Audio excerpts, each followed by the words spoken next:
Programme में आपको खुशामदीद कहते हैं। मैं असदुल्ला खान हूँ।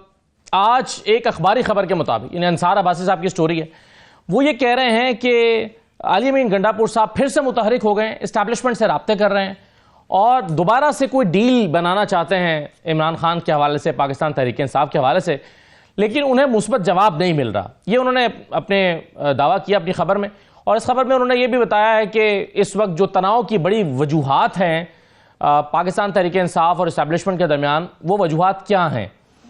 उसमें वो खतूत लिखना भी शामिल है। उनके मुताबिक वो अमेरिका में की जाने वाली पाकिस्तान पर दबाव डालने की जो कोशिशें हैं और उसके लिए लॉबी है वो भी शामिल है, और मुस्तकिल एक बयानिया जो बनाया जा रहा है अडियाला से वो भी शामिल है। इन वजूहात के बिना पर ये बातचीत आगे नहीं बढ़ पा रही। एक तो इस पर हम बात करेंगे, बहुत इंपॉर्टेंट एक अपने सोर्सेज से जाहिर है दावा किया है बड़े सीनियर सहाफ़ी अंसार अब्बासी साहब उनका। दूसरा, इमरान खान साहब के कल के जो केसेस मुलतवी हुए थे उसमें ये मौक़िफ़ पीटीआई की जानिब से अपनाया गया और कहा गया कि इमरान खान से एक्सेस ब्लॉक करने के लिए ये लंबी तारीखें डाली गई हैं और 10 दिन का वक्त दिया गया। लेकिन आज बहरहाल मुलाकात इमरान खान साहब की उनकी बहनों के साथ हो गई है, तो पीटीआई के ये खदशात तो गलत साबित हुए। अब उनका मौक़िफ़ क्या है कि ये क्यों समातें नहीं हो पा रही। सलमान राजा साहब ने बहुत इंपॉर्टेंट आज जो है वो राय दी है अदालत में खड़े होकर। वो कहते हैं 63A का फैसला ये री राइटिंग ऑफ द कॉन्स्टिट्यूशन था और वो इस फैसले को दुरुस्त नहीं मानते। यानी ये वही फैसला था जिसपे फिर पंजाब में हमजा शहबाज साहब की हुकूमत नहीं बनी थी और फिर जो है वो पीटीआई की हुकूमत बन गई थी, उनका वोट शुमार नहीं हुआ था, नाअहल हो गए थे और फिर दोबारा 20 हल्कों में इलेक्शन हुआ था। उस फैसले को आज सलमान राजा साहब ने गलत करार दिया और काजी फैसल साहब का नजरसानी का जो फैसला था उसको दुरुस्त करार दिया, और वो कह रहे हैं ये नजरसानी का फैसला दुरुस्त है। और फिर बेंच की जानिब से भी इसको सराहा गया इस मौक़िफ़ को। पीपल्स पार्टी मुसलसल ये कह रही है कि बिलावल साहब 1-2 साल में वज़ीर आज़म बन रहे हैं, लेकिन तारिक अजीज़ साहब जो ब्यूरो चीफ है 92 के, उन्होंने कल ये खबर दी थी कि पीपल्स पार्टी पर दबाव है हुकूमत की तरफ से कि या तो काबीना में शामिल हो, वरना जो आप फंड्स एंजॉय कर रहे हैं वो फंड्स फिर आपको बराबरी की बुनियाद पर जो फंड्स मिल रहे हैं वो नहीं मिलेंगे। दोनों में से एक चीज़ हो सकती है। इन तमाम इशूज़ पर बात करेंगे। आमिर डोगर साहब हमारे साथ मौजूद हैं, पाकिस्तान तहरीक इंसाफ के सीनियर रहनुमा। बहुत शुक्रिया डोगर साहब, खुश आमदीद। राना एहसान अफजल साहब हमारे साथ मौजूद हैं, कोऑर्डिनेटर प्राइम मिनिस्टर के। राना साहब आपको भी खुश आमदीद, बहुत शुक्रिया। मज़हर अब्बास साहब हमें ज्वाइन कर रहे हैं, सीनियर तजज़ियाकार हैं, आप सबको मैं खुश आमदीद कहता हूँ। आमिर डोगर साहब, सबसे पहले ये जो जिस खबर का मैंने हवाला दिया है, क्या पार्टी ने मैंडेट दिया है अली अमीन गंडापुर साहब को कि वो दोबारा से मुतहरिक हों, या वो अपने तौर पर कोशिश कर रहे हैं, या ये आपके ख्याल में खबर ही दुरुस्त नहीं है? बिस्मिल्लाहिर्रहमानिर्रहीम।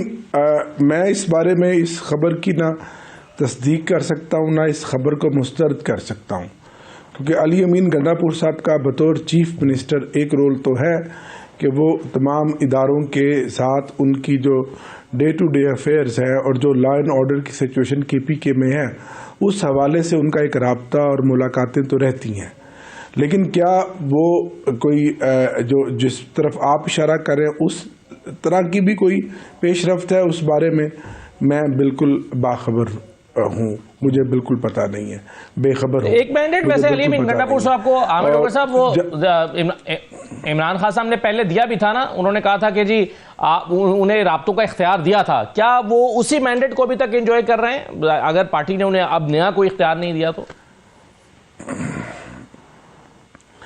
मैंने उनकी पोजीशन आपके सामने बता दी है, और ज़ाहिर है पार्टी में उनका एक मकाम भी एक सीनियर रहनुमा का है, पार्टी के वो चीफ मिनिस्टर भी हैं, और अब तक जितने राब्ते हुए हैं वो राब्ते उनका एक किरदार भी था बड़ा पॉजिटिव बीच का।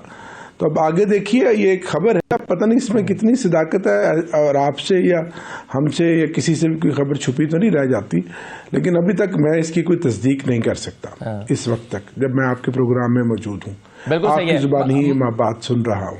Right sir. और अगर कोई ऐसी बात है, ठीक है, बिल्कुल सही है। तो दूसरी तरफ आप देखें ना जी, दूसरी तरफ आप ये देखें कि जो टेम्परेचर रोज बरोज हाई किया जा रहा है अगेंस्ट दी PTI, उनके वर्कर्स के खिलाफ मुकदमात में इजाफा, गिरफ्तारियों में इजाफा, 8 फरवरी को हमारे साथ जो हुआ पंजाब में आपके सामने है, और अब जो खान साहब को अगले 10 दिन के लिए तकरीबन बिल्कुल आइसोलेशन में रख दिया गया। उनकी बीवी को बिल्कुल कैद तन्हाई में रख दिया गया। शुक्र है चले आज उनकी बहनों से उनकी मुलाकातें होगी। वकला अदालतों के ऑर्डर्स के बावजूद सारा दिन बाहर खड़े रहे, लेकिन उनसे मुलाकातें नहीं करने दी जा रही। तो ये सब एक तो हुकूमत का एक फ्रस्ट्रेशन भी है और दूसरा एक प्रेशर भी है जो बार बार डाल रहे हैं इमरान खान के ऊपर। लेकिन वो मर्द मुजाहिद है और डट कर खड़ा है और मर्द आहन है और वो डट कर खड़ा है और अपने मौक़िफ़ पर कायम है, जुर्रत के साथ, साबित कदमी के साथ। और तकरीबन 2 साल हो गए उन समेत बाकी हमारे काबरीन भी जेलों बंद की, कैदोबंद की सोबतें बर्दाश्त कर रहे हैं। स्पेशली यास्मीन राशिद साहिबा, जब आप ख़वातीन के हकूक़ की बात करते हैं तो उनको यास्मीन राशिद नज़र नहीं आती है। हमारी पंजाब की ख़वातीन के साथ जो चार दीवारी पामाल की गई वो नज़र नहीं आती। तो इन माहौल में अगर कोई बात आगे बढ़ती है तो अच्छी बात है, यही तो बुनियादी तौर पर मौजूद तो यही है ना सर कि बुनियाद बढ़ेगी कैसे। लेकिन इसमें मज़र अब्बास साहब सरेदस्त आपको इस बात के इम्कानात दिखाई देते हैं कि इस कशीदा माहौल में बात आगे बढ़े, क्योंकि एक तरफ पीटीआई का दावा यह है कि इमरान खान साहब से अब एक्सेस भी ब्लॉक की जा रही है, दूसरी तरफ यह दावा कि पीटीआई राब्ते करने की कोशिश कर रही है और उधर से कोई जवाब भी नहीं आ रहा। मुज़ाकराती कमेटी और मुज़ाकरात का अमल खत्म हो चुका है। सरेद आपको इन हालात में नजर आ रहा है सर कि बात इस्टेब्लिशमेंट के साथ आगे बढ़ सकती है या पीटीआई की ये कोशिशें कामयाब हो सकती हैं अगर हो रही हैं तो? का इस वक्त मसला है वो ये कि खुद सबसे बड़ा खुद पीटीआई के लिए सोचने का सवाल है कि आखिर वो क्या वजूहात हैं कि जिसकी बिना पे मुत्तहदा अपोजिशन नहीं बन पा रही। यानी मौलाना फजलुर रहमान एक तरफ हैं, जमात इस्लामी दूसरी तरफ है, चकदई साहब भी हैं, लेकिन जो माजी में अपोजिशन के इत्तेहाद बने हैं तो वो इत्तेहाद तो बहुत जल्दी बन जाते थे। वो इत्तेहाद तो फिर तहरीकें भी चली हैं उसमें, लेकिन इस वक्त जो पीटीआई का सबसे ज्यादा सोचने का और मेरा ख्याल है फिक्रमंद होने का जो मामला है वो यही है कि पीटीआई ने 26 नवंबर के बाद ज़ाहिर पीटीआई को ये रियलाइजेशन हुई कि सोलो फ्लाइट से उनको नुकसान हुआ है। वो ठीक है, पीटीआई का अपना वर्कर जो है वो जेलों में भी है, उनकी लीडरशिप बड़ी तादाद में जेलों में है, लेकिन फिर पीटीआई के अंदर बहुत से फ्रैक्शन हमें नजर आते हैं, अंदरूनी लड़ाई नजर आती है पीटीआई की। लेकिन इस सब के बावजूद जो इस वक्त हमने देखा वो ये कि पीटीआई को एक बड़ा डिसअपॉइंटमेंट ये हुआ कि खुद बुखला की तहरीक नहीं बन फिर है। लेकिन जिस तरह माजी में वो लॉयर्स मूवमेंट हमने देखी वो इसमें नजर नहीं आई हमें जी। और तो पीटीआई के लिए खुद ये सोचने का इसका बहुत बड़ा सवाल है कि क्या वजह है वरना अगर आज से 6 महीने पहले या साल भर पहले मुत्तहदा अपोजिशन के तहत कोई तहरीक चलती तो शायद ज्यादा इफेक्टिव रहती, क्योंकि उसमें और भी मुतालबात शामिल होते। अब ये पीटीआई के लोग बेहतर बता सकते हैं कि क्या वजह है कि इन तमाम तर कोशिशों के बावजूद अभी तक कोई मुत्तहदा अपोजिशन जो है वो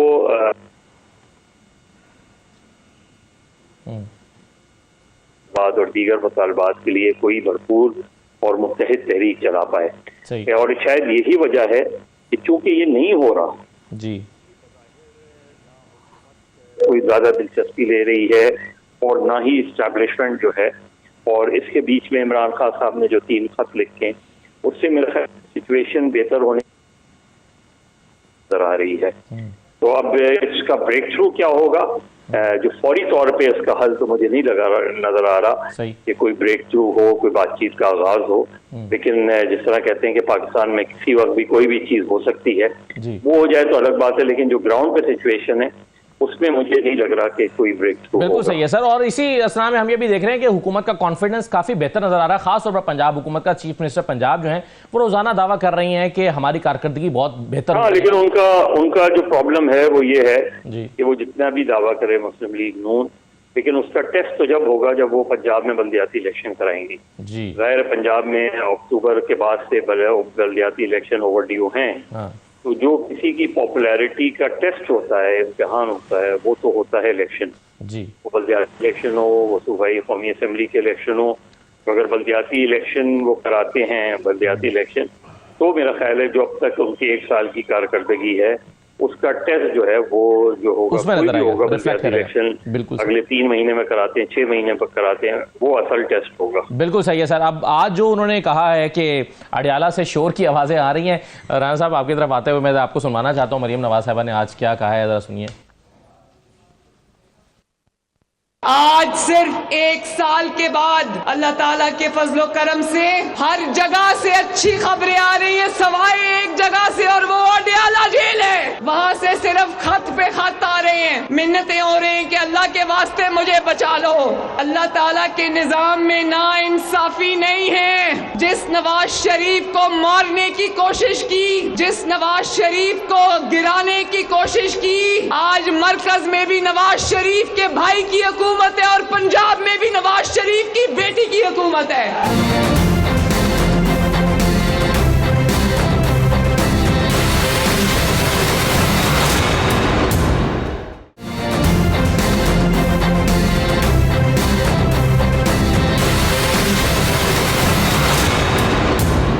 राना साहब, एक कल मरियम साहबा ने यह भी कहा कि वो देखो मेरे पास अडयाला में कैद है। इस बयान में और वो जो इमरान खान के बयान पे हम बहुत क्रिटिसाइज करते हैं उनको कि अब ये जो मैं एसी उतारूंगा, टीवी उतारूंगा, इनमें क्या फ़र्क है इस बयान में? बिस्मिल्लाहिर्रहमानिर्रहीम। देखिए, फ़र्क तो बड़ा क्लियर है कि उन्होंने कहा था मैं एसी उतारूंगा, और यहाँ मरियम बीबी कह रही हैं कि मैं कुछ भी नहीं करूँगा। अगर उनको बेहतर सहूलत मिलती है या वो जो भी उनके मामलात हैं अगर जेल मैनुअल के मुताबिक हैं तो मुझे खुशी होगी कि अगर उनको बेहतर से बेहतर सहूलत मिले। तो बिल्कुल 180 डिग्री का फ़र्क है।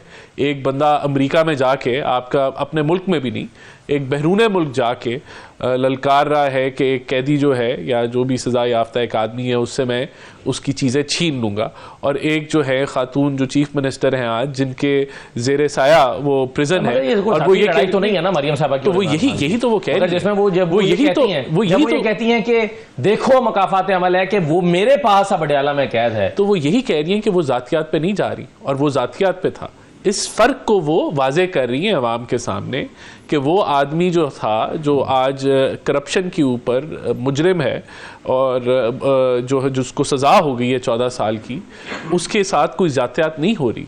और वो जब था प्राइम मिनिस्टर था तो वो ज़ातियात पे उतरा हुआ था। तो इस फ़र्क को वो वाजे कर रही। और पॉपुलैरिटी का मज़र साहब कह रहे हैं कि तभी अंदाज़ा होगा जब इलेक्शन होगा। आप इंशाल्लाह पंजाब में क्लीन स्वीप होगा। जब भी इलेक्शन होगा पंजाब में नून लीग क्लीन स्वीप करेगी लोकल बॉडीज़ को। और सही कह रहे हैं मज़र साहब, जो ये पॉपुलैरिटी है वो तो इलेक्शन में ही टेस्ट होती है। तो जब भी इलेक्शन होगा लोकल बॉडीज़ का तो पता चल जाएगा कि अब ये परफॉर्मेंस की बुनियाद पर, यानी नैरेटिव कुछ नहीं होता, परफॉर्मेंस होती है।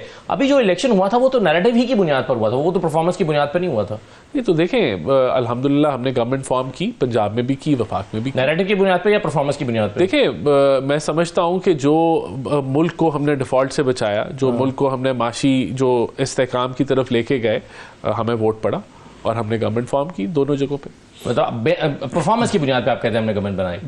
बिल्कुल, हमारी हिस्ट्री है PMLN की, एक परफॉर्मेंस की हिस्ट्री। और उस वक्त बिल्कुल माशी तौर पे जो एक मुश्किल वक्त था उसको हमने एक्सप्लेन किया। बिल्कुल ठीक है। जो राना साहब कह रहे हैं, आमिर डोगर साहब, मरियम नवाज साहब जो दावा कर रही है, गैलप का सर्वे आया है वो इनके मौक़िफ़ को सपोर्ट कर रहा है 55%। गैलप का सर्वे ये कहता है कि बिजनेस कॉन्फिडेंस इंडेक्स 2024 के अनुमान से ही उन्होंने चौथी छमाही रिपोर्ट जारी की है। वो कहते हैं 55% कारोबारी अफराद का ख्याल है कि आजकल उनका कारोबार बहुत अच्छा चल रहा है। और ये जो रिपोर्ट है वो कहती है कि 6 माह कबल किए जाने वाले सर्वे के मुकाबले में कारोबारी अफराद के तासुरात में 10% बेहतरी आई है। 41% कारोबारी अफराद का मानना है कि नून लीग की मौजूदा हुकूमत कारोबार को ठीक संभाल रही है। 38% कारोबारी अफराद के बकौल पाकिस्तान तहरीक-ए-इंसाफ की हुकूमत बेहतर कारोबारी मैनेजर थी, यानी वो 38% कह रहे हैं। 21% कारोबारी अफराद का मानना है कि PTI और नून लीग की हुकूमतों में कोई फर्क ही नहीं है। इसी तरह से कुछ और आदाद व शुमार भी इसमें शामिल है। तो आमिर डोगर साहब, ये गैलप का सर्वे और मरियम नवाज शरीफ साहिबा का दावा, ये दोनों मैच कर रहे हैं। जहाँ तक इनकी मकबूलियत की बात है, अभी मेरे भाई ने कहा हमें वोट मिले हैं।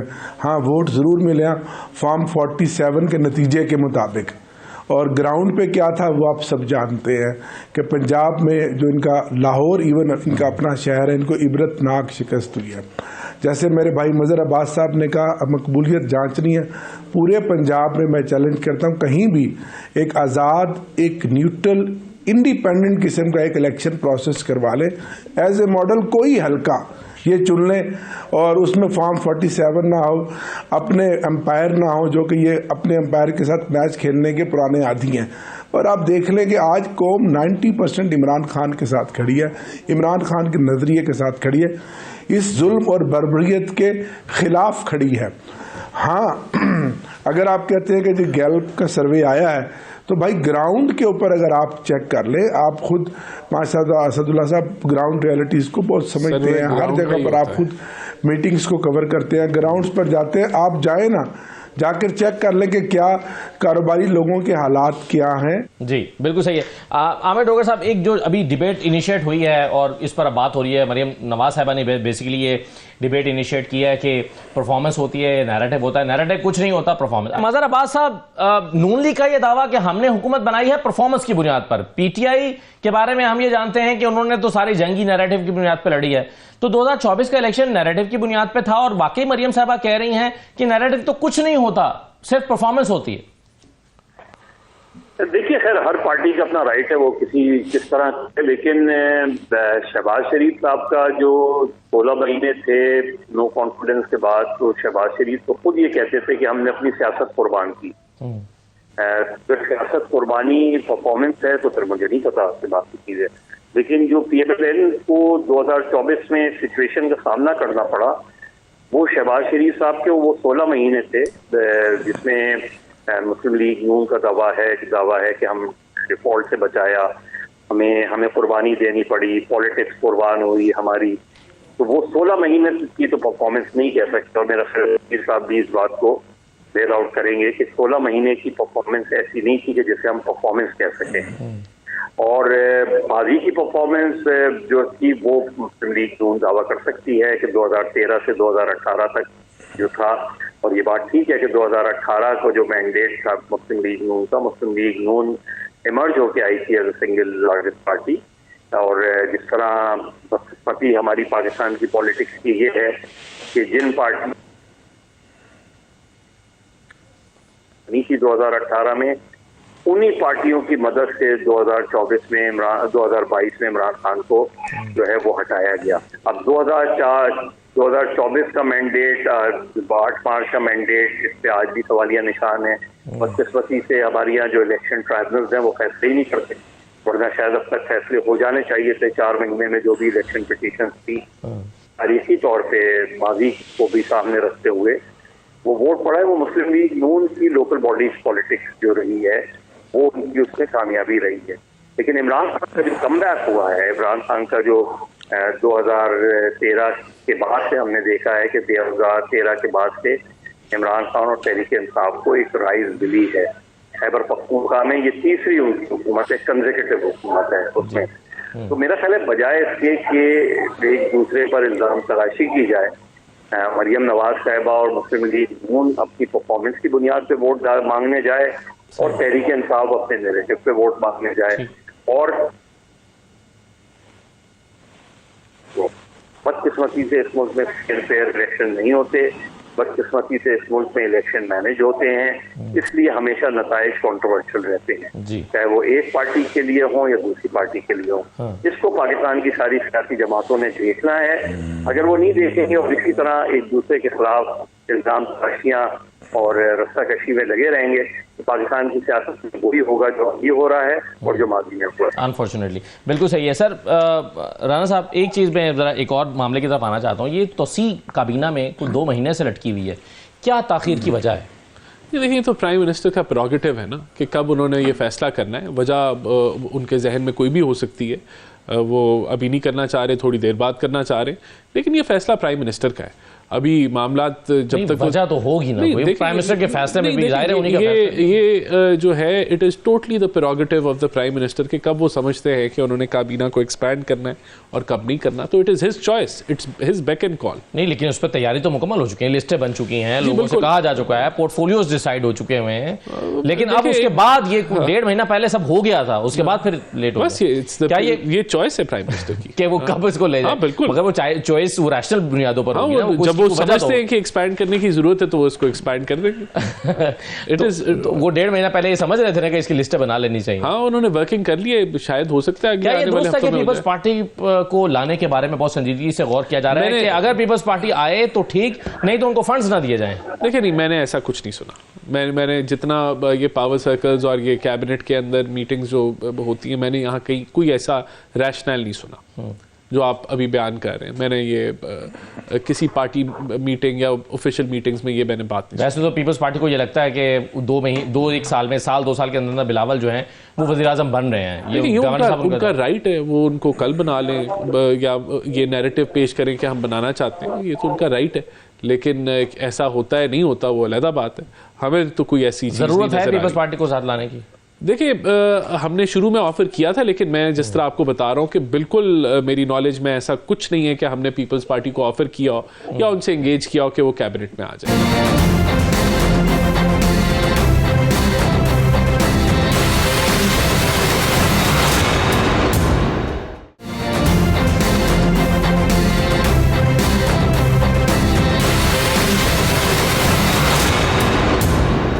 आज आप कह रहे हैं कि आज तो देखें यहाँ मगरबी ताकतों को क्यों इस्तेमाल कर रहे हैं, मगर अमेरिका का को कांग्रेसमैन को क्यों लिख रहे हैं। तो आपको याद है 2007 में बेनजीर साहब और नवाज शरीफ की वापसी की राह कैसे हमवार हुई थी? बिल्कुल भी। उसमें अमेरिका का कोई रोल नहीं था। उसमें मिसाक जमहूरियत की थी, वो तो उसमें नहीं, उसमें जो कट नहीं, उसमें जो कट था नहीं, जो उसमें जो की थी मिसाक जमहूरियत की वजह से रास्ता खुला था या अमेरिका की? देखिए, इसमें तो कोई शक ही नहीं है कि जब पॉलिटिकल, अब यहाँ अगर आप बात करें उसका कंपैरिजन करें, यहाँ तो थप्पड़ चल रहे हैं, यहाँ एक दूसरे को थप्पड़ मारे जा रहे हैं। फिर जो है वो जो प्रेसिडेंट हैं उनकी सीएम से नहीं बनती। ये 2-3 फिर जो मरवत साहब हैं, नहीं मैं ये जेन्युइन बात है ना, जो पार्टी ऐसी कहती है, जो आमिर डोगर साहब की तरफ मुझे जो पार्टी फूट का शिकार हो, जो डिवीजन का शिकार हो, पहली बात तो ये कि वो सियासी इस्तेकाम अपनी जमात में लेके आए और फिर वो पॉलिटिकल इंस्टेबिलिटी पाकिस्तान में लेके आए। एजेंडा तो यही है ना। आमिर डोगर साहब कल इस टूटी फूटी जमात के साथ तो पॉलिटिकल इंस्टेबिलिटी भी नहीं आएगी। ऐसे ही आप पर टॉन्ट किया, वो कहते हैं कि जी मार मार के लहू लुहान हुए हैं ये आपस में।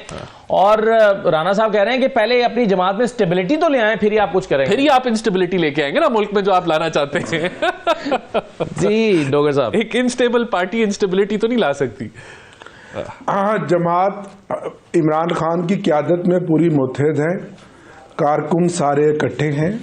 हाँ, हर पार्टी में छोटे मोटे इख्तिलाफात होते हैं। जिन हालात में हमारी पार्टी को ऑपरेट किया जा रहा है वो तो हालत जंग है और एक आग का दरिया है कि पार्टी का चेयरमैन जेल में, वाइस चेयरमैन जेल में, मुलाकात अब 4 महीने से पिछले कोई असदुल्ला साहब पॉलिटिकल स्लॉट की मीटिंग नहीं हो रही, बावजूद इसके कि अदालत ने बार बार कहा सिर्फ वुकला जाते हैं, वो पैगामात लेकर आते हैं। ऐसे में भी पार्टी वहीं की वहीं खड़ी है और पहले से ज़्यादा मजबूत हुई है और बल्कि इस दौर के अंदर पार्टी बन रही है। इस कष्ट में, इस फस्तायत में और इस स्ट्रगल में, इस मज़ाहमती सियासत में, और ये तो भाग गए थे, इनकी तो टांगे जितनी सवारियों जितनी पीछे पार्टी रह गई थी। फिर जब आए कि वोट को इज्जत दो, ये बातें हमारे साथ करते हैं। कौन सी पॉलिटिकल पार्टी है मुझे बताएं तो सही जो बैसाखियों के ऊपर खड़ी है। आज इनका इत्तेहादी पीछे हट जाए या धड़म से गिर जाएंगे। कभी पाकिस्तान की तारीख में इस तरह नहीं हुआ कि 17 सीटों वाली पार्टी को 121 सीटें देकर मुसल्लत कर दिया जाए। 5-10% हमेशा बारूद भरा जाता है, हर इलेक्शन में भरा जाता है। पिछले तमाम इलेक्शनों में कहीं ना कहीं ज़रूर कुछ ना कुछ हुआ होगा, लेकिन जो कुछ 8 फरवरी 2024 को हुआ इसकी मिसाल है। इलेक्शन से, इस जमहूरियत से आम आदमी को तो एतमाद भी उठ गया। आए कोई फ्री और फेयर इलेक्शन की तरफ आए तो उनको पता लग जाएगा इनकी हैसियत का, कि इनकी अवाम में कितनी पॉपुलैरिटी है, कितनी परफॉर्मेंस है। परफॉर्मेंस पिछले 40 साल में तो कुछ नजर नहीं आई, आज परफॉर्मेंस की बातें कर रहे हैं। बिल्कुल सही है सर। ये लेकिन इस वक्त जो बयानिया है वो मईशत के इर्द गिर्द घूम रहा है। मैं उस पर वापस आपसे एक नुक्ते पर राय लेना चाहता हूं डोगर साहब, लेकिन पहले मदर साहब, ये जो अभी जिस बहस ने अभी जन्म लिया कि पीटीआई इस वक्त तितर बितर हो गई है, इख्तलाफात का शिकार है। कल मरियम साहबा भी कह रही थी ये लहू लुहान हो गए आपस में लड़ लड़ के, अभी भी ये बात हो रही है। आपके ख्याल में पीटीआई के ऊपर जो वक्त गुजरा है उसके नतीजे में ये होना लाजिम था जो कुछ पार्टी के अंदर हो रहा है, शदीद ग्रुपिंग है, या फिर माजी में भी हम ये देख चुके हैं? क्योंकि राणा साहब कहते हैं कि नहीं, हमारी पार्टी पर जब 2002 में बुरा वक्त आया था तो हमारे पार्टी के अंदर इतने इख्तलाफात नहीं हुए थे या हमने सर्वाइव किया था, और अब जो है वो पीटीआई सर्वाइव नहीं कर पा रही। 2002 में तो पीएमएल क्यों बन गई थी। अब ये चौधरी जो थे ये मुस्लिम लीग का ही हिस्सा थे ना। तो प्रॉब्लम ये नहीं है, प्रॉब्लम ये है कि मैं इससे खुश क्यों होता हूँ कि दूसरी पार्टी लहू लुहान है, चाहे वो तहरीक इंसाफ हो या पीएमएलएन हो। ये हमारी सियासी जमातें हैं, उनको असल सोचने का ये है कि अब मुस्लिम लीग नून की हर तकरीर में इमरान खान का जिक्र होता है, मुस्लिम लीग नून के हर लीडर की ज़बान पे इमरान खान है, लेकिन इमरान खान टीवी पे नहीं आ सकता ना। इसी तरह माजी में भी हमने देखा कि माजी में नवाज शरीफ की तकरीर पर पाबंदी थी, आज इमरान खान की तकरीर पर पाबंदी है। तो प्रॉब्लम हमारी पॉलिटिकल पार्टीज की है कि वो बजाय इसके कि अपनी परफॉर्मेंस की बात करें, कारकर्दगी की बात करें, ये हर चीज में मुझे तो ताज्जुब हुआ था कि हॉर्स एंड कैटल शो में भी आप जो है वो उसमें इमरान खान का और तहरीक इंसाफ का जिक्र हो रहा है। तो मेरा ख्याल है इससे बेसिकली, और ये पॉलिटिकल पार्टी के सोचने का है कि जब आप दूसरी जमात को क्रिटिसाइज करते हैं इस मामले में बजाय इसके, तो आपकी परफॉर्मेंस हल्की हो जाती है। और ये सबके लिए है, किसी एक जमात की बात मैं नहीं कर रहा, लेकिन हम उस फोबिया से बाहर नहीं आते। और अब जो भी वो कह रही हैं, हो सकता है उनका दावा दुरुस्त हो, लेकिन मैंने फिर वो कहा ना कि दावे की दुरुस्तगी का टेस्ट जो होता है वो एक फ्री एंड फेयर इलेक्शन होता है। एक और चीज वाजे कर दीजिएगा मज़हर साहब, और वो ये है कि 2007 में जब बेनज़ीर साहबा और नवाज शरीफ साहब की वापसी की राह हमवार हुई, तो क्या वो महज उनकी सियासी जद्दोजहद की बुनियाद पर हुई या उसमें थोड़ा बहुत मगरबी ताकतों या अमेरिका का भी किरदार था? देखिए 2006 जो है ना पाकिस्तान की सियासत का टर्निंग पॉइंट था, जब चार्टर ऑफ डेमोक्रेसी हुआ। और चार्टर ऑफ डेमोक्रेसी पर तनकीद करने से पहले लोगों को चार्टर ऑफ डेमोक्रेसी पढ़ना जरूर चाहिए। हो सकता है कि जिन जमातों ने चार्टर ऑफ डेमोक्रेसी किया उन जमातों ने उस पर अमल नहीं किया, और वाकई नहीं किया अमल दरामद जितना करना चाहिए था, जिस अंदाज में करना चाहिए था। लेकिन वो जो डॉक्यूमेंट है वो किसी भी पॉलिटिकल पार्टी के लिए, इवन तहरीक इंसाफ के लोग जो है चार्टर ऑफ डेमोक्रेसी पढ़ें, ये छोड़े कि किसने किया साइन, उसे पढ़ें और बताएं कि वो उसमें उनको इख्तलाफ कहाँ है उस चीज में। तो charter of democracy as a document तो बहुत अच्छा है, सिर्फ ये है कि अगर उसकी एग्जीक्यूशन प्रॉपरली होती तो जनरल मुशर्रफ के साथ, तो मगरबी ताकतों के साथ तो ये सारी चीजें नहीं होती। और बेनज़ीर भुट्टो की शहादत के बाद भी अनफॉर्चुनेटली चार्टर ऑफ डेमोक्रेसी पे अमल नहीं हुआ, इसीलिए तहरीक इंसाफ और मुस्लिम लीग नून अलग अलग पेज पे चले गए, और इसीलिए इमरान खान को एक इन रोड मिला। उस वैक्यूम को उन्होंने स्ट्रांगली फिल किया, ये रियलाइज करना चाहिए। हमारी यहाँ यही है कि बदकिस्मती से हम उन चीजों को रियलाइज नहीं करते कि कहीं ना कहीं मेरी भी गलती है जिसकी वजह से इमरान खान को वोट पड़ा है। कहीं तो होगी ना गलती किसी न किसी की। तो जब तक आप इस क्लैरिटी से हमारी पॉलिटिकल पार्टी नहीं आएंगी, मेरा ख्याल है हमारे यहाँ ये क्राइसिस इसी तरह चलता रहेगा और एक दूसरे पे इल्जाम तराशी चलती रहेगी। बिल्कुल सही है, बिल्कुल ठीक है। आमिर डोगर साहब, बस सर ये बताते जाइए, आपको जाना है कि मैं आपको बल्कि एक मरियम नवाज साहबा का आज का एक बयान ही सुना देता हूँ। वो कहती हैं 12 महीने में हमने मुल्क को खड़ा कर दिया अपने कदमों पे, और वो आपके दौर की करप्शन के भी हवाले दे रही हैं। सुन लीजिए। ये लोग हालात इतने खराब करके चले गए थे कि इनको इंतजार था कि मुस्लिम लीग नून की हुकूमत आएगी तो फेल हो जाएगी, नाकाम हो जाएगी, गिर जाएगी। और सुनते थे कि गोगी ये खा गई, पिंकी ये खा गई। मैंने 5 साल इंतजार नहीं किया कि मैं 5 साल के बाद अब इलेक्शन होने वाले हो तो मैं अवाम में वापस जाके कहूं कि मुझसे तो कुछ नहीं हुआ, पिछले वाले कर गए हैं जो कर गए। दुनिया सुन ले कि 12 महीने की कलील मुद्दत में अल्लाह ताला के फजल करम से नवाज शरीफ ने पाकिस्तान को मुश्किलात से बाहर निकाल लिया है। क्या कहिएगा आमिर डोगर साहब? नवाज शरीफ ने मुल्क को मुश्किलात से निकाल दिया है। पिछले 40 साल से एक पूरी नस्ल जवान हो गई, फिर अगले बच्चे जवान हो गए और एक नस्ल चली गई। यही कुछ सुन रहे हैं। अगर यही इस कौम की किस्मत में है तो फिर इस मुल्क का अल्लाह ही हाफिज़ है। भाई साहब, इसका जांचने का और नापने का बेहतरीन कसौटी होती है अवाम का मैंडेट। अवाम का मैंडेट कहाँ आया, किसको पड़ा, वो आपके सामने है। मजीद जिस तरह शुरू में भाई मजहर अब्बास साहब ने कहा, ये बल्दियाती इलेक्शन करा लें फ्री एंड फेयर, इनकी जमानतें जब्त हो जाएंगी। ये सरकारी जलसों में बुलंदोबाग दावे करने, बैसाखियों पे खड़े होके, ये बहुत आसान होता है। जद्दोजहद करना और अपने बलबूते पे वोट लेकर आना बहुत मुश्किल होता है। 1 साल हो गया, किसी ट्रिब्यूनल में एक मुकदमा भी हमारा जब फॉर्म 47 के जरिए हमारा मैंडेट छीना गया, ना उसका फैसला हुआ, ना कोई केस लगाया गया। इस तरह का माहौल बना के आप जो मर्जी करें, कोई बात नहीं, हम भी देख रहे हैं और बर्दाश्त कर रहे हैं, अपनी जद्दोजहद कर रहे हैं और आगे बढ़ते चले जा रहे हैं। आखिर पाकिस्तान की अवाम और जमहूर के फैसले के ऊपर कभी तो नतीजा आएगा ना। चलो अभी नहीं आया तो एक दिन तो आएगा ना। हम तो नाउमीद नहीं है, हम मायूस नहीं है, आगे बढ़ रहे हैं और हमें बहुत उम्मीद है कि इंशाल्लाह फतह हमारी होगी, इंशाल्लाह।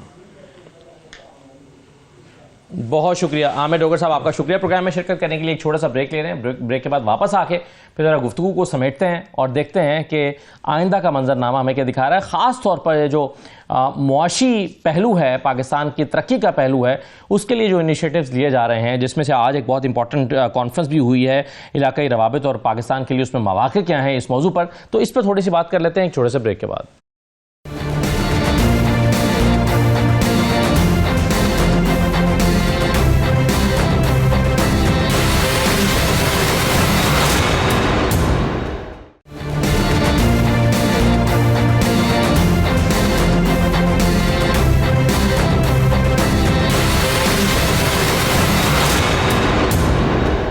ब्रेक के बाद दोबारा आपको खुशामदीद कहते हैं। आज एक बहुत इंपॉर्टेंट कॉन्फ्रेंस हुई है ईवान सदर में इलाकाई रवाबित और पाकिस्तान में पाकिस्तान के लिए इसमें क्या मौक़े मौजूद हैं, ये इसका मौजू था। जनूबी एशिया, सेंट्रल एशिया, चीन और गल्फ रीजन के संगम पर होने के बायस पाकिस्तान की जियो पोलिटिकल पोजीशन इसे इलाकाई रवाबित का मरकज बनाती है। आज इस बात का इयादा किया गया है कि पाकिस्तान की लोकेशन वो नुमायां स्ट्रेटेजिक असासा है जो कई खित्तों के माबैन मुआशी हमांगी, जियो पोलिटिकल इस्तेहकाम और अफराद से अफराद तक रवाबित को आसान बनाती है। चीन के बेल्ट एंड रोड इनिशिएटिव के अहम जो सीपैक इकदाम के बायस पाकिस्तान पहले ही मुख्तलिफ खित्तों के माबैन पुल का किरदार अदा करने की सलाहियत का इजहार कर चुका है। सीपैक से पाकिस्तान मगरबी चीन को गवादर पोर्ट से जोड़कर इसकी आलमी मार्केट तक रसाई को यकीनी बनाता है। अब आलमी सतह पर बदलते जियो पोलिटिकल और मुआशी मंजरनामे ने पाकिस्तान को अपने इलाकाई रवाबित के किरदार को मजीद बढ़ावा देने का मौका फराहम किया है। इस आलमी मंजरनामे का एक नुमायां पहलू रूस की क़यादत में यूरोप और एशिया के मुआशी रवाबित के पैदा होने वाले मौक़े हैं जिसमें पाकिस्तान का किरदार अहम हो सकता है। सवाल यह है कि क्या पाकिस्तान तेजी से बदलते आलमी मंजरनामे में पैदा होने वाले इन नए मौक़े से वो फायदे उठा पाएगा जो हमें अपनी कुदरती लोकेशन की वजह से हासिल हैं। ये मौजू था आज की इस कॉन्फ्रेंस का। राना साहब, एक तो ये बताइए कि जाहिर है पाकिस्तान की लोकेशन इस तरह की है कि बहुत पाकिस्तान से फायदा उठा सकता है और ये डिबेट हम हमेशा से करते चले आ रहे हैं। अब क्या अमली तौर पर इसकी जानिब पाकिस्तान को कदम उठा रहा है, बढ़ रहा है, या इसके इम्कानात रोशन होते हुए नजर आ रहे हैं? देखिए, कभी भी इन्वेस्टमेंट, कनेक्टिविटी या मुल्कों का इंटरेस्ट किसी मुल्क में तभी होता है जहां अगर आपकी इकोनॉमिक स्टेबिलिटी हो। और मैं समझता हूं कि वो जो बुनियाद जो रखी जाती है इकोनॉमिक स्टेबिलिटी की, वो एक साल में प्राइम मिनिस्टर शहबाज शरीफ की मेहनत की वजह से और उनकी टीम की वजह से वो हमने हासिल कर ली है। आज अगर सूद की शरह की बात करें तो इंशाल्लाह आने वाले चंद महीनों में वो सिंगल डिजिट में जाता नजर आ रहा है। आपका रुपया मुस्तहकम है, करंट अकाउंट सरप्लस है। आज हम बात कर रहे हैं कि हमें वो ग्रोथ नहीं चाहिए जो कर्जे की बुनियाद के ऊपर, और वो ग्रोथ चाहिए जो एक्सपोर्ट ओरिएंटेड हो। तो ये कॉन्सेप्ट्स जो हैं ये ट्रिकल डाउन कर गए। तो मैं समझता हूं कि इस माहौल के अंदर पाकिस्तान के अंदर ना सिर्फ सरमायाकारी आएगी बल्कि जो कनेक्टिविटी का दौर जो हम सुन के उसको हम अचीव नहीं कर सके, उस तक पहुंच नहीं सके, जिस तरह सीपैक है, गवादर एयरपोर्ट इंटरनेशनल अब जो है वो चलना शुरू हो गया है, वो उसकी ओपनिंग जो है वो हो गई है। गवादर पोर्ट की ऑपरेशनलाइजेशन के ऊपर काम हो रहा है कि वहां ट्रेड हो, वहां इंपोर्ट एक्सपोर्ट हो। तो मैं समझता हूं ये दौर जो है, जो जिसको हम सीपैक 2 भी कहते हैं, उसमें सीपैक 2 को हम लॉन्च होते देखेंगे। लेकिन उसके साथ साथ जो सेंट्रल एशिया के साथ कनेक्टिविटी, अब आप देख रहे हैं कि जो जितने भी सेंट्रल एशियन ममालिक हैं उनका इंटरेस्ट पाकिस्तान में बहुत गहरा है कि यहाँ से जो है वो हमारे पोर्ट्स के जरिए वो जितनी भी यूरोपियन मार्केट है, अफ्रीकन मार्केट है, उनको वो जो है अप्रोच कर सके। तो मैं समझता हूं कि ये दौर वाकई पाकिस्तान की कनेक्टिविटी की जो बातें की जाती थी उसको अमली जामा फैलाने का। बलूचिस्तान में जो कुछ टेररिज्म के चैलेंजेस हैं जिससे निपटने के लिए हम मुसलसल कोशिशें कर रहे हैं, गवादर पोर्ट का ऑपरेशन होना, ये अमली तौर पर आपको कब होता हुआ नजर आ रहा है? देखिए, मैं तो समझता हूं कि आज हुकूमत की पॉलिसी है कि जो पब्लिक की जो पब्लिक सेक्टर की जो इंपोर्ट है, जो पब्लिक सेक्टर की जो एक्सपोर्ट है, वो हम 50 to 60% गवादर पोर्ट से करें और इसी तरह हम उसको ऑपरेशनलाइज ऑपरेशनलाइज तो हो गया है, वो गवादर पोर्ट चल रहा है, अब हमने ट्रेड का वॉल्यूम बढ़ाना है। तो उसके लिए जो है एक मास्टर प्लान ऑलरेडी उसके ऊपर काम हो रहा है और उसमें हम इंटरनेशनल जो ट्रेड है जो भी इंटरनेशनल अदारे हैं जो पोर्ट्स से रिलेटेड हैं, जो शिपिंग लाइंस हैं, उनसे बातचीत चल रही है और मैं समझता हूँ कि इसी साल में हम देखेंगे कि गवादर के अंदर जो ट्रेड का वॉल्यूम है वो बढ़ेगा। तो ये कनेक्टिविटी देखें, पाकिस्तान का मुस्तकबिल बड़ा ब्राइट है। आगे 2028 में रिकोडेक ऑपरेशनलाइज हो जाएगा तो उसका सारा लोड भी गवादर पोर्ट पे आएगा।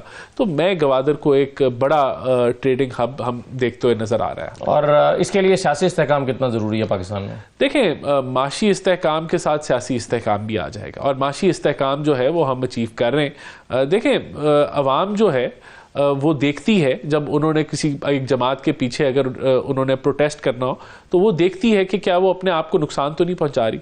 और जब चीज़ें बड़ी अयां हो कि इकोनॉमिक स्टेबिलिटी, इकोनॉमिक ग्रोथ की तरफ हम बढ़ रहे हैं, तो फिर मैं समझता हूं कि अवाम फैसला करती है कि जो जमात पॉलिटिकल इंस्टेबिलिटी फैलाना चाह रही है उसके पीछे हम ना खड़े हों। तो ये होता आपको नजर आएगा। और हम समझते हैं कि पॉलिटिकल इंस्टेबिलिटी जो कि आपने एक साल में एक इंतहा देखी पीटीआई के रवैये से, उसने डेंट भी नहीं डाला आपकी इकोनॉमिक रिकवरी के अंदर। और अब जब हम ग्रोथ का सफर कर रहे हैं तो वो आगे भी डेंट नहीं डाल सकेंगे। चलें, हम उम्मीद करते हैं कि चीजें इस हवाले से बेहतर होंगी। इसमें मदर साहब, पाकिस्तान में जो इस्टेब्लिशमेंट का दायरा है कई हवालों से इकोनॉमी में भी एक बड़ा रोल है और वो अपना एक रोल SIFC के थ्रू भी प्ले कर रहे हैं और आर्मी चीफ ये समझते हैं कि तरक्की हो रही है और पाकिस्तान स्टेबिलिटी की तरफ बढ़ रहा है। आपके ख्याल में मुआशी तरक्की जिसका हम गवादर के थ्रू और बेल्ट एंड रोड इनिशिएटिव के थ्रू ये कर रहे हैं सारा, आपके ख्याल में इसके इम्कानात पॉलिटिकल स्टेबिलिटी के बगैर भी आते हुए नजर आ रहे हैं? देखिए, वो अगर आ भी रहे होंगे ना, तो जब तक पॉलिटिकल स्टेबिलिटी नहीं आएगी ये सस्टेनेबल नहीं होंगे। देखिए ना, अब आप बलूचिस्तान की आपने बात की, गवादर को आप डेवलप कर देंगे लेकिन वहाँ बलूचिस्तान में जो आवाज़ें उठ रही हैं, वो बलूचिस्तान की जो पॉपुलर आवाज़ें हैं, उनको अगर आप जाली इलेक्शन के जरिए किसी दूसरे को लाके बैठा देंगे तो उससे मसाइल हल नहीं होंगे, खराब होंगे। चीजें ये हैं कि अब आप देख लें, आप खैबर पख्तूनख्वा में देख लें कि आप मंजूर पश्तीन की पॉपुलैरिटी को देख लें और बाकी जमातों की उसको देख लें। तो पाकिस्तान की मुस्लिम लीग नून एक बड़ी पार्टी है, लेकिन हमारे यहाँ होता यह है कि जब हम हुकूमत बना लेते हैं तो पार्टी की पॉलिटिक्स खत्म हो जाती है।